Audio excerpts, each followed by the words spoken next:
Let's take another look at some examples of the types of questions in the writing and language section here. In the first video that I ran through, I walked through the types of questions. There are a lot of them that you'll see. Remember that rhetorical and usage and mechanics are the two big umbrellas that you'll get on the test. And I want to go through some more examples of those because there's no way I could possibly show you all of them in on one section. So let's take a look at another section, and hopefully maybe this one will go a little bit faster than the other one if you paid attention to part 2 of that. So I'm going to hide myself again here. You don't need to see my fat face. So just as travelers through food and hospitality transform the American West. So if I go down and I'm going to start and I'm going to there maybe read a little bit of this, but I'm going to remember I'm going to focus on responding to the underlying portion that the sentence contains, and if necessary, read the sentence around it and then respond.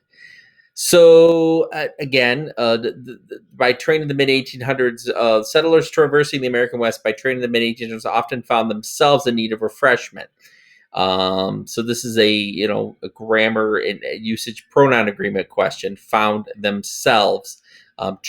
Settlers would be the plural of this. Settlers. So we want to have. Excuse me. Let me get my drawing out here. Settlers is the word, so we want to the agreement would be plural, so we don't want himself or herself or their selves. That doesn't make sense. Or oneself. It would be themselves. So that would be the correct response. And this is a pronoun agreement type of question. 13. Despite having worked for railroad companies, Fred Harvey, an English-born entrepreneur, decided. So this is the 13 and 14 are kind of connected here. Which portion, and again, reading, it's important when you get these, you don't always get stems on these questions, and this refers to the question stem right here. You don't always get stems. This part refers to the question stem. You don't always get stems, but when you do, you want to make sure you read them carefully, which shows the logical introduction. So again, another integrated transition, but this time it's not a paragraph, it's a sentence, or one sentence to the other. So we want to capitalize on the demand for good food. This strategy being an integrated transition. We don't want to delete the underlying portion here. This is not redundant. So despite having worked for railroad companies, he's talking about food and on the railroads. So we want something that's gonna introduce it with making a transition with food. So to capitalize on the demand for good food, Fred Harvey decided to open his own restaurants. He wanted to go down and read more because it's talking about restaurants. So not only do we want to make a transition to what's talking about the food was terrible, but decided to open his own restaurant business to serve rail customers. So an English-born entrepreneur. This is a description of Fred Harvey. This is a clause that describes Fred Harvey. So we want to offset that with commas. Fred Harvey, an English-born entrepreneur, decided to open his own restaurant. A parenthetical clause that describes Fred Harvey. So we often offset that with commas. So this is usage mechanics, commas, uses of commas here. As far as understanding the usage of commas, these Harvey houses, which constituted the first restaurant chain in the United States, were unique for their high standards of service and quality. So I notice I skipped some of this down here. I didn't even read some of that. I just moved right into where number 15 was, right into read and respond. These Harvey houses, again, Harvey houses plural, were unique for their high standards. So pronoun agreement, grammar and usage pronoun agreement for its high standards, their high standards. We want to make Harvey house agree with. Harvey houses agree with its. So we want there. There also is an agreement we have to have with Harvey houses was, Harvey houses were. We have to. It's a subject verb agreement as well here. So take that into consideration as well. It's also a subject verb agreement, and I should get that into my text box here.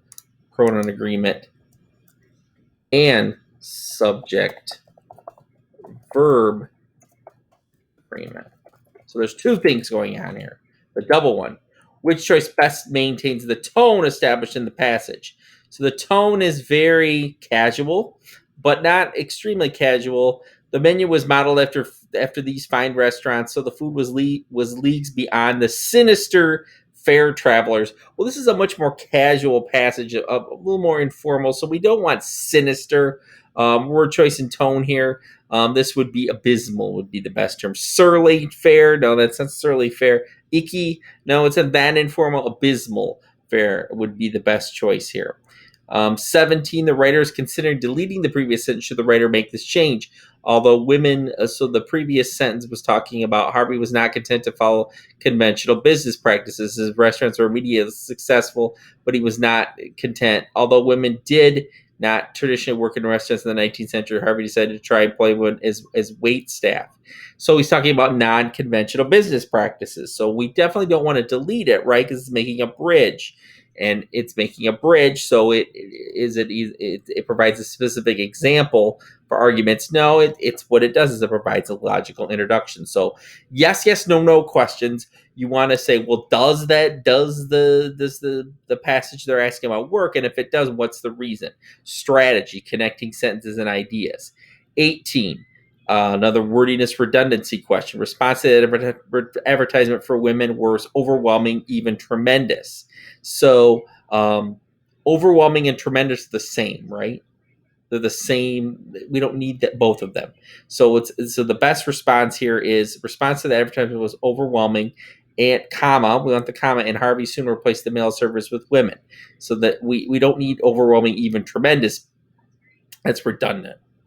Sometimes when you see these types of answer choices, you want to make sure that it's asking me for a lot of redundancy.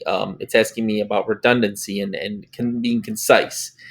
So now we keep going down. We probably read a lot of this. We can read it quickly if we want to, but I'm going to move on to not only were such regulations meant to ensure the efficiency of the business and the safety of the workers, but they also help to raise people's general low opinion of the restaurant industry.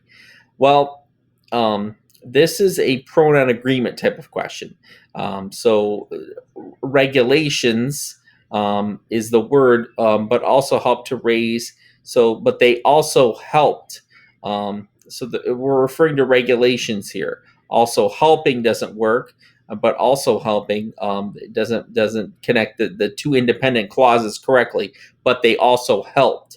So we have two independent clauses with a fanboys, right? The fanboys for, and, or, yet, but, or so that connects. When you connect two independent clauses with a comma, you have to have that fanboys connector conjunction in there.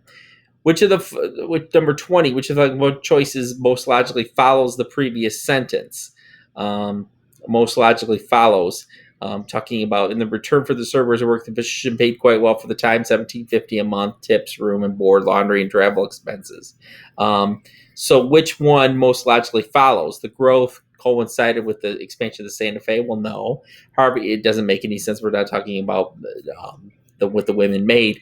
Harvey would have opening dozens of restaurants and dining cars plus 15 hotels. No, we want the position for the workers and the women. So these benefits enabled the Harvey girls to save money and build new and exciting lives in the so-called Wild West. So that works. The compensation was considered excellent at the time, but it may not seem like much by today's standards. Again, we want the difference between C and D is C is more specific and gives a specific example. So that's the better rhetorical response, connecting sentences and ideas. And we're talking about how it continues to talk about how they expanded the American West. So with this, you might have to skip number 20 and look at 21 and 22 if you're not certain about which one would work between C and D. We know if we continue to read, it continues to talk about the rail travelers and the women, the Harvey girls become known as transformative force in the American West. So this C provides a much better example of that. This is a good example of, and I'll put myself on video again because I want to talk about the importance of this. That's a good example of a specific question you might skip for a minute here, go down and answer 21 and 22 and come back to it because you are because it might provide 21, 22. The next paragraph might provide more context. So as we look down, living independently and demonstrating an intense work ethic. Now, here's a punctuation question and sentence structure.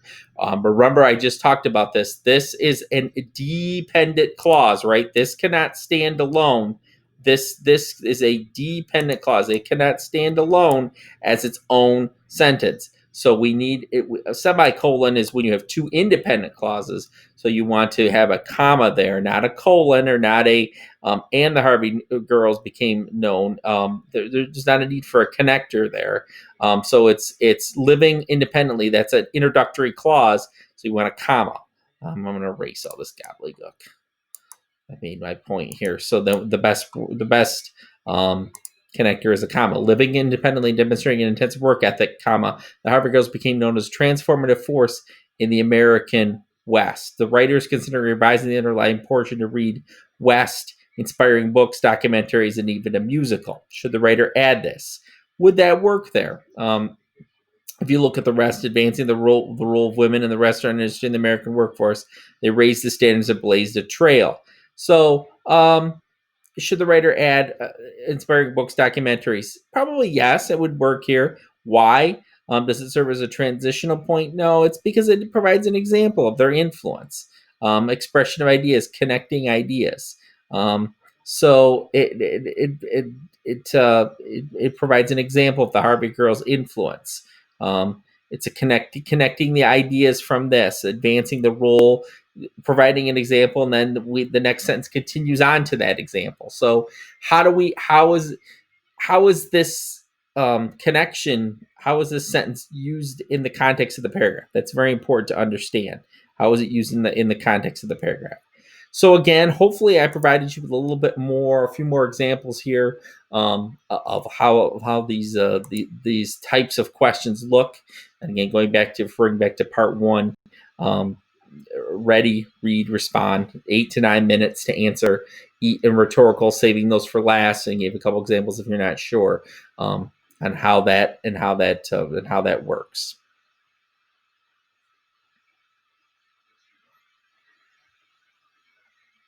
I'm going to answer those questions.